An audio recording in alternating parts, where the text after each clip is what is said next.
विधानसभा निवडणुकीचं रणशिंग अजित पवार गटानं फुंकलेले सिद्धिविनायकाच्या दर्शनासाठी ते पोहोचलेले आहेत। बाप्पाच्या दर्शनानं आता अजित पवार गट विधानसभेच्या तयारीला लागणार आहे। राष्ट्रवादीचे राष्ट्रीय अध्यक्ष अजित पवार, प्रदेशाध्यक्ष सुनील तटकरे, मंत्री, आमदार आणि पदाधिकारी सिद्धिविनायकाचं दर्शन घेणार आहेत। थोड्याच वेळात हे सगळे नेते दर्शन घेतील आणि आता सगळ्या नेत्यांसाठी पक्ष कार्यालयातच बसची व्यवस्था सुद्धा करण्यात आल्याची ही दृश्य आपण पाहतोय। थोड्याच वेळात हे सगळे नेते सिद्धिविनायकाचं दर्शन घेणार आहेत। एकीकडे ही महत्त्वाची घडामोड, दुसरीकडे 12 जुलैला आपल्याला माहिती आहे विधान परिषदेची निवडणूक होणार आहे आणि अर्थातच आगामी विधानसभा निवडणूक डोळ्यासमोर ठेवूनच राष्ट्रवादी नवा अध्याय या निमित्तानं सुरू करते।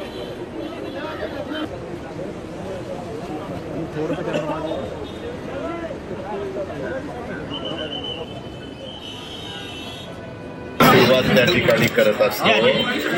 आम्ही आज सगळे राष्ट्रवादी काँग्रेस पक्षाचे सर्व मंत्री, सर्व आमदार जाऊन अंगारकीचं सिद्धिविनायकाचं दर्शन घेणार आहे आणि तिथून 14 तारखेला आमची पहिली रॅली बारामतीत आम्ही सुरू करतोय आणि एकंदरीतच येणाऱ्या विधानसभेच्या निवडणुकीच्या निमित्तानं काय साधारण निर्णय घेतले गेलेले आहेत, कुठल्या योजना दिलेल्या आहेत, त्या लोकांच्यापर्यंत पोहोचवणं आणि उद्याच्या काळामध्ये पुढं वाटचाल करत असताना हा विकासाचा मुद्दा घेऊन जनतेच्या समोर जाणं हा निर्णय आम्ही घेतलेला आहे आणि त्याची सुरुवात करत असताना आपण कुठल्याही चांगल्या कामाची सुरुवात कोणाचं दर्शन घेऊन पांडुरंगाचं दर्शन घेत असतं, पण आता आम्ही मुंबईत असल्यावर सिद्धिविनायकाचं दर्शन आम्ही घेतोय।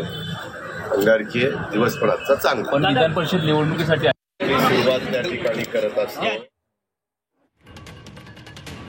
आजचा दिवस चांगला आहे। आगामी सगळ्याच तयारीच्या दृष्टीनं आणि पुढच्या वाटचालीच्या दृष्टीनं बाप्पाचं दर्शन घेत असल्याचं अजित पवारांनी सांगितलेलं आहे। अजित पवार गट आता ऍक्शन मोडमध्ये आलेला आहे। एकीकडे विधान परिषदेची निवडणूक तोंडावर आहे, दुसरीकडे विधानसभा निवडणुकीसाठी तयारीला लागायचे आणि यासाठीच एकीकडे बाप्पाचं दर्शन घेत आज अजित पवारांचा राष्ट्रवादी पक्ष विधानसभा निवडणुकीचं रणशिंग फुंकणार आहे। अजित पवार पक्षाचे सगळेच नेते, मंत्री, आमदार एकत्रितपणे सिद्धिविनायकाचं दर्शन घेणार आहेत। जे निर्णय सरकारनं घेतलेले आहेत त्याची माहिती जनतेपर्यंत पोहोचवली जाणार।